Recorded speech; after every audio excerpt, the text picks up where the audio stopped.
I appreciate being here today. I'm preparing this presentation for a publication, so I would appreciate any comments and suggestions, but also know that I'm moving into the world of social science versus just the hard science that we've had here today.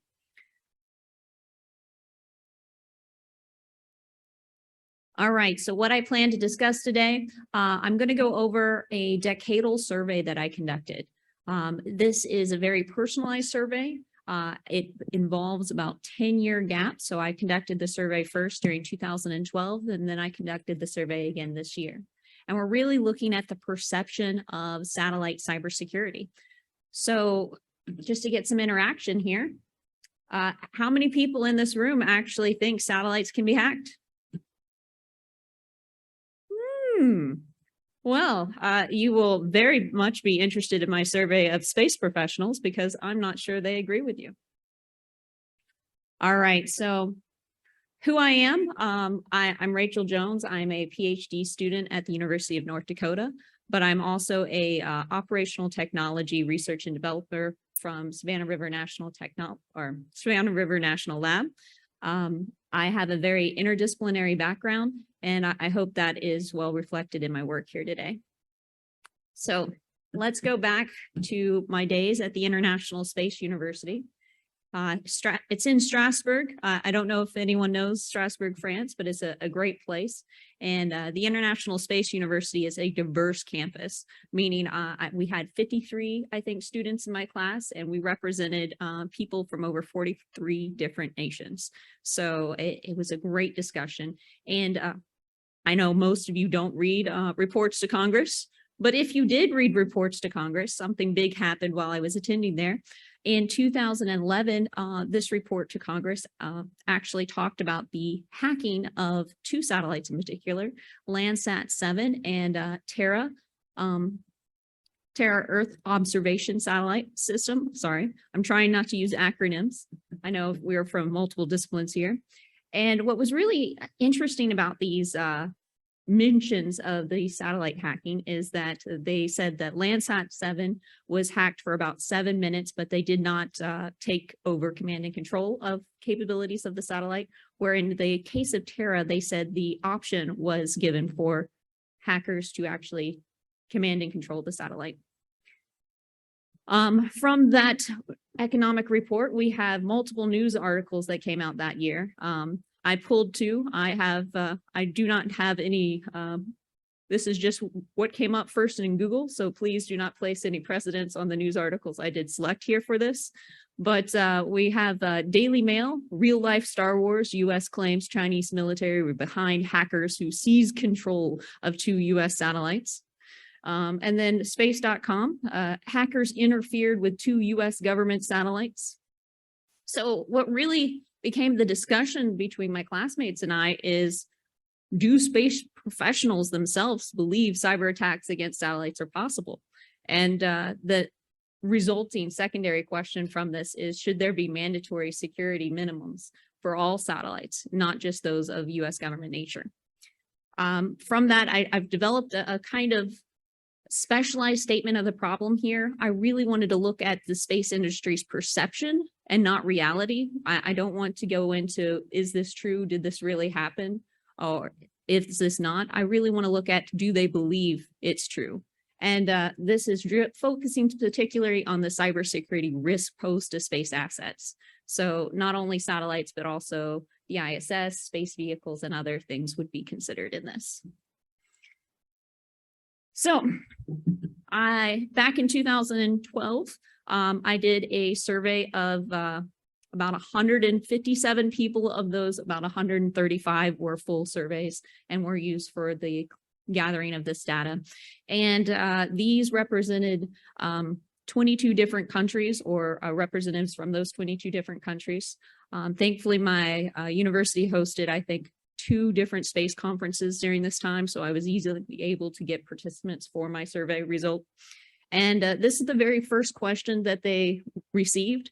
And please know that they did not know this was a survey on the cybersecurity of satellites. So when I asked them what were the 3 main risks they see posed to satellites, these are just their top and personal rankings. not knowing what the survey was about. So back in 2012, space debris, #1 choice. Space weather and mechanical failure were the top 3 selected here. I tried to get a list of all the things I could think of, and please forgive my master student mind when I didn't go fully thorough in this. But if you notice, cyber attack is up there, and only 5% of participants found that in the top 3 of risk. Some of the things that I thought were particularly funny here, or unique, I must say, to my satellites, is we have ASATs up there. We have anywhere from delayed ground hardware sabotage up there, so supply chain risk. We have different types of jamming. I tried to be very specific, and mechanical failure, ground lasers. And I did have an other category, but please forgive me when I use SurveyMonkey. I haven't developed the capacity to actually list out the others, but that will be done in this upcoming survey. So now that we have the top 3 risks, we look at I'm just going to go over probably about 6 of the questions of the 10 questions I actually provided. Looking at if they thought people could actually gain unauthorized access to satellites. Please remember, I tried to clarify this as access to satellite, and then a second question dealing specifically with command and control. 34% thought likely. If you compare that to the not likely, that's 22%. Command and control, the majority thought not likely. In the likely category, it's about 17%. And then, do you think it's possible to prove beyond a shadow of a doubt who actually attacked a satellite? Most said no, period. Looking at 3 other questions that I thought would be of interest to this group in particular. Should it be mandatory for others to announce if a satellite had been attacked? Here we see it's very close. It's 45 to 41%. So I put both options up there. And then who should lead in investigation if we were to do a forensics analysis of the attack? Most people believe the country of registration. And then my last question, and probably the one that meant most to my heart, is should minimums be established? And here we have about 68% believe yes. And you notice I did include, I do not know enough about this field in the category, because I did want people that don't know to say they don't know. So we do have about 10% there. So that was back in 2012, and I like to think that I learned a lot since then. I wanted to go over some of the current literature that I would recommend if you want to get into this field to investigate. We'll start with one of my favorite papers, Cybersecurity in the New Space. Usually when I give over this presentation, I make sure to foot stomp what we're actually looking in for the different segments that are analyzed by cybersecurity analysts. So we have the ground segment.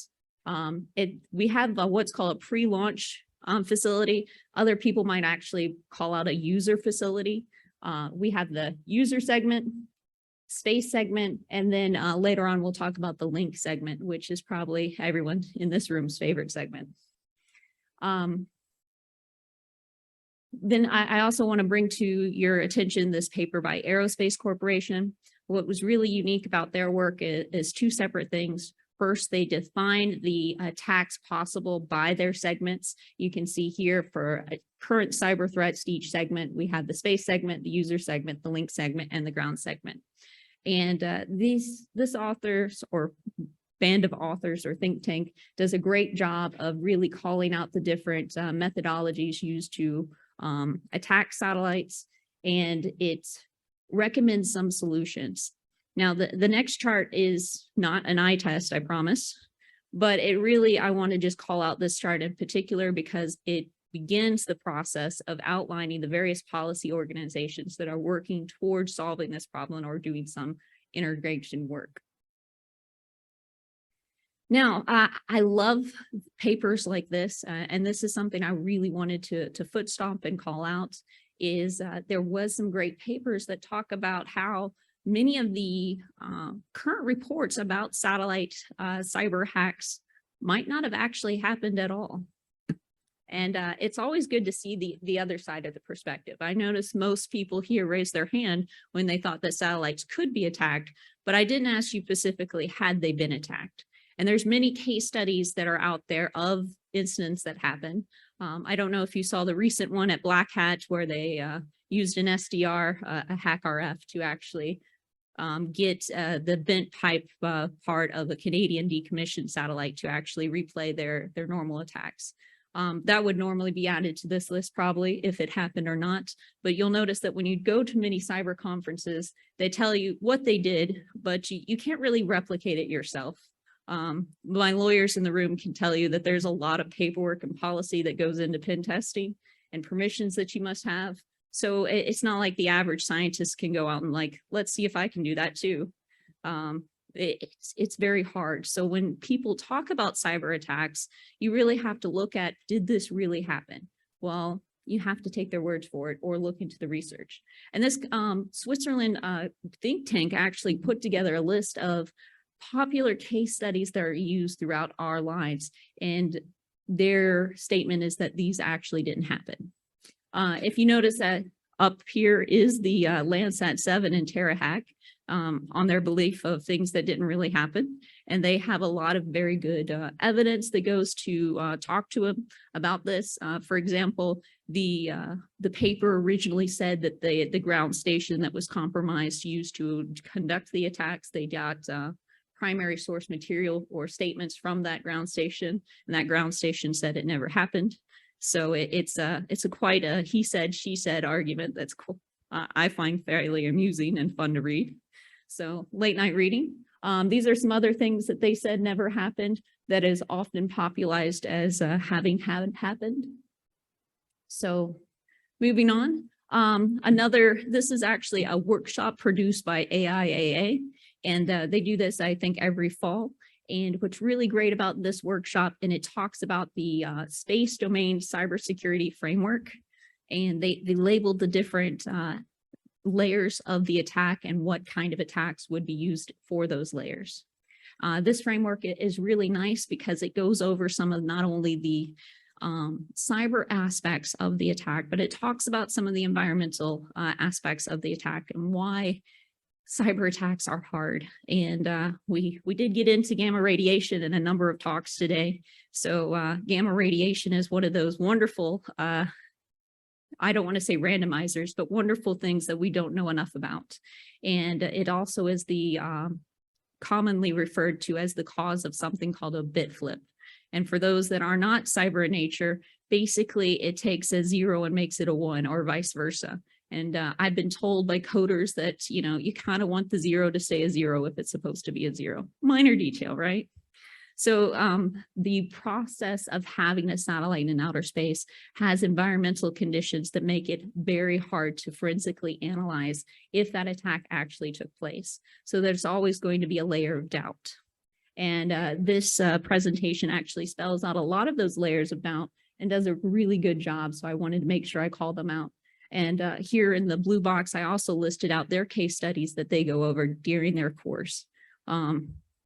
Again, you might notice some similarities between the last list of things that don't happen and the things that they say has happened. So there is some ununiformity in the literature about what has happened and what hasn't happened in the space industry. Speaking of that, leads us to what I found out this year during my course, my survey. Now, thankfully, I have upgraded my abilities to do surveys. I use Qualtrics, which is a well-known statistical package used to conduct surveys, and it allows me to gather more information and data and also send it out.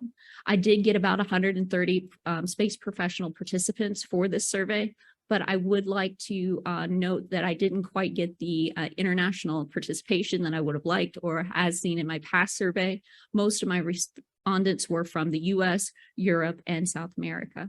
So I didn't quite get the world spread that I did the last time. But you can see that I got slightly different results. Again, the first, I asked them to pick the top 3 choices for what would actually destroy a satellite. Here you see, again, space debris, space weather, but now the rise of the cyber attack as number 3. Now, I would like to call out to the other categories because this time I was able to record them. I don't want to say one cheeky person did submit what I think is ultimately, if I included it, would have been the winner of all destruction of satellites, and that was funding and taking away its funding. I agree with him 110%. Unfortunately, I was looking at destruction of satellites once they're actually up in orbit. So you can see a change here. Some of the big ones that I like is rise of cyber attack went up. Computer failure due to user error has gone down. So that must mean something good for our neighborhood.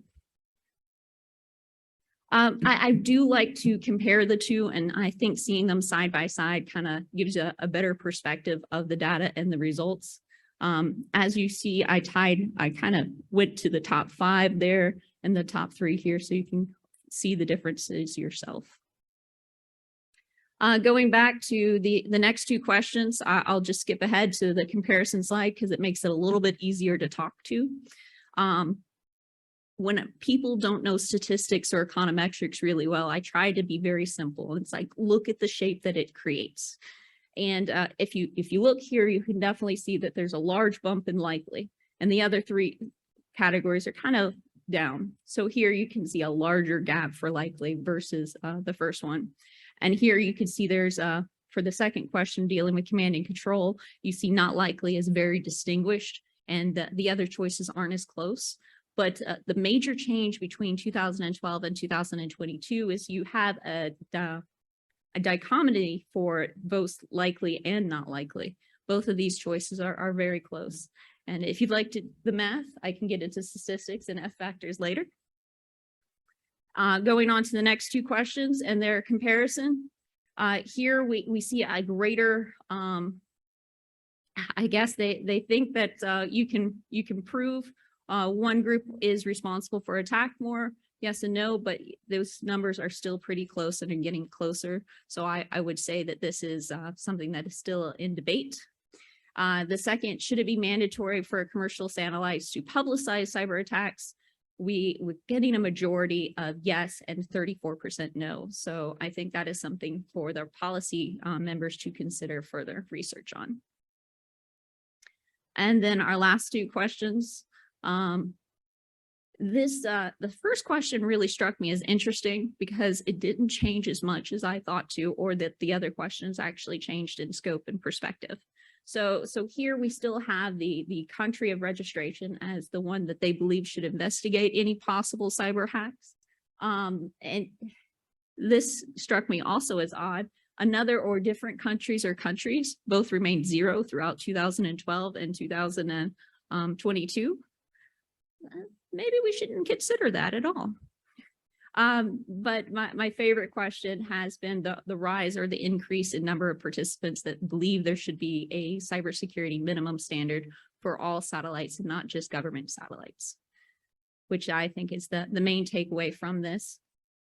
So when you look at this overall in the current policy and what's actually being done, I've printed some of them right here. I like to foot stomp the SPD5, makes a lot of great points and is moving our policy forward. I'd also like to say that NIST is on draft 2 of a commercial satellite cybersecurity recommendation. So I'm looking forward to it possibly being published when it's published. But you can read the current policy and everything. So that is mostly my survey, but I did want to briefly take the opportunity to talk about my upcoming work and the work we're doing at Savannah River National Lab. I make sure to try to call out what is operational technology cybersecurity and how it's different from traditional cybersecurity. Mostly when you think of IT cybersecurity, you think of let's, reset that user's password and phishing. But when we talk about operational cybersecurity and why it's particularly important to the RF field, this is dealing with cybersecurity of systems that aren't meant to be touched. These are systems that people don't ever expect users to interact with, but are really important to our national security. So we're looking at things like Grid security, with looking at how to detect cyber attacks or attacks or abnormalities in the grid and what they might be. We're doing industrial control systems. So anything that involves program logic controllers or PLCs and hardware in the loop networks there. And then, of course, we're doing space systems. So we're working specifically with precision navigation and timing. And one of my new projects, I'm starting the very first CubeSat cybersecurity lab, where we're going to have a hardware in the network CubeSat cybersecurity methodology, where we'll be working with 1U to 12U CubeSats. Because I know there was going to be a lot of Georgia Tech students here, I wanted to foot stomp that I have some great internships. And if you'd like to work with me, I would love to work with you guys. These internships are paid, which is very nice. And you can usually go onto our websites or Brass Ring to look at those internships or look up those internship programs. We accept anywhere from undergraduate, community college to Ph.D. and postdocs. With that, these are my references because I know you would love to research more in my area, and I wanted to make sure you have that capability. With that, I will take questions.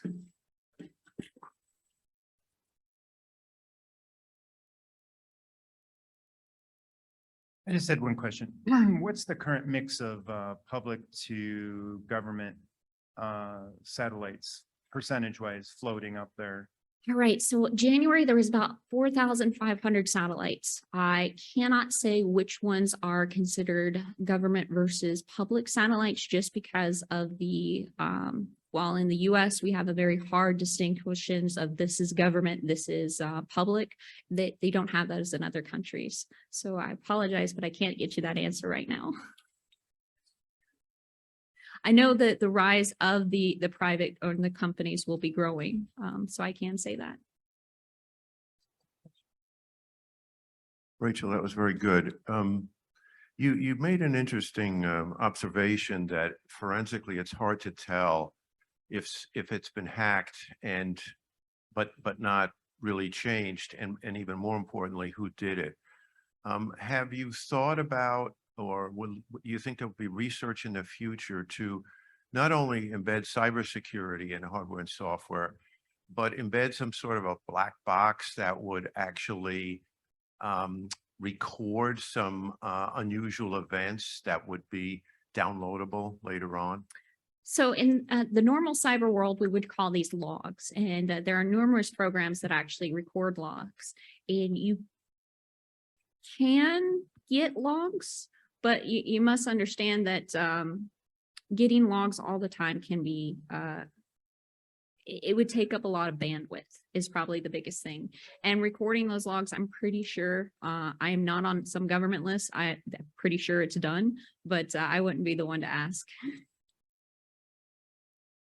Yeah, Rachel, excellent talk. What do you think the big issue is with cybersecurity on the CubeSats? Is it predominantly formed by access from non-standard ground stations, or in other words, is it easier to hack from the ground? What do you think? Where is that heading?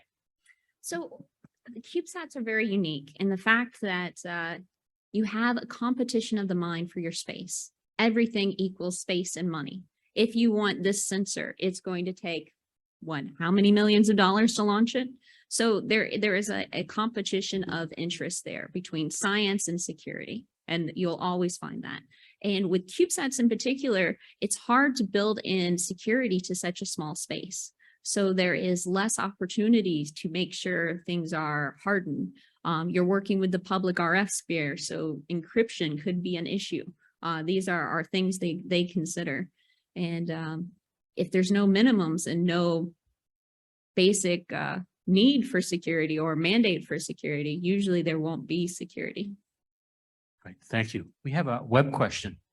We have one question, or actually two questions, a comment and a question from the web. The one question is, do you think that communication commercialization, privatization of space will increase the risk of malicious satellites designed to interfere with legitimate satellites? Ooh, These are my personal opinions. I will say that, but if I was a malicious actor and I had a lot of money, and let's say I was, you know, probably one of our supervillains from Superman or something, I could do anything really. If I can get the satellite spot and I can get someone to launch it, what's to stop me? Thank you for your answer. The second one from the web, that it was originally a comment that I think part of it is looking at the age of the infrastructure that is both in space as well as terrestrial, that some type of authentication or double layering really wasn't thought of years ago, but today it is.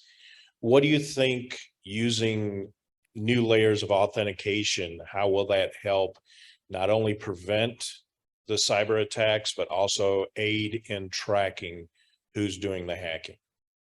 I really like this comment because layering defense is always the best methodologies for traditional IT cybersecurity. And I do think such a problem or a methodology would be appropriate for space. I think the key here for really using it appropriately is making sure that we build it in from the start versus adding it on later. And also really looking at security before it goes up. I know that sounds rather simple, but it's probably the best course of action. There is an add-on to that. Satellite TV providers have been battling this for many years. One little add-on, looking at it from a marketing standpoint, if you have a system that's completely locked down and a competitor who can be hacked and some people stealing, you calculate into your marketing a percentage of theft, and the consumers might rather go to the weaker system than the more secure for services like that. What's your opinion of that? Forgive me, my marketing, I haven't taken marketing class in a long time. So I'm not sure how I would advertise myself as stronger versus my competitors' weakness. I really think space is it's really an international domain and environment, especially how we all attack or we all track and look out for space debris. I think that any satellite that's weak would be a weakness to everyone. So I don't think I would want my competitors to have a weak connection or corporation. I'm not sure I would use that in my marketing, but that's my personal opinion. And that's probably why people don't hire me as a marketer.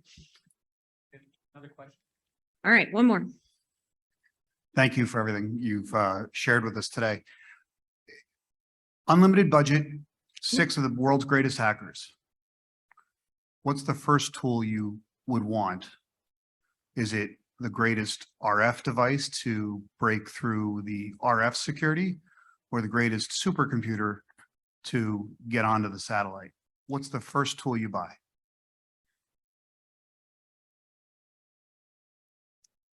You. Well, Unlimited budget. unlimited budget, me. So I don't actually think when I talk about cyber hacking, I try to distinguish it from jamming, and having a higher powered RF wouldn't actually mean that you're having a better RF. You can use lower power RF and still accomplish what you need to. I mentioned earlier that they used a software defined radio or hack RF, which is about a $350 cute device, probably about this big altogether, and they were able to, in their terms, successfully complete the attack. So I think probably just having a good payload and really understanding. So I'd probably go with the supercomputer. Rachel, isn't there a treaty about space and not to weaponize it? And who signed it and when was that? Oh, the Outer Space Treaty, and then there's also the Moon Treaty, and I believe there are a few more treaties that that mention that. And arguably, is cyber attacks a weapon or not? when you think about it, if a satellite gets a bad command, it'll usually turn itself off and on again.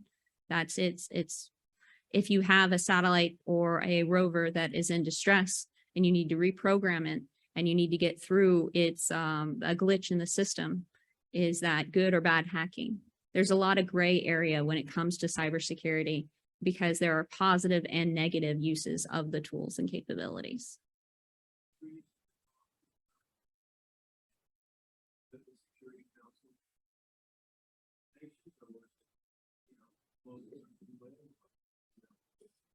I could easily Wikipedia that for you if you give me just a second.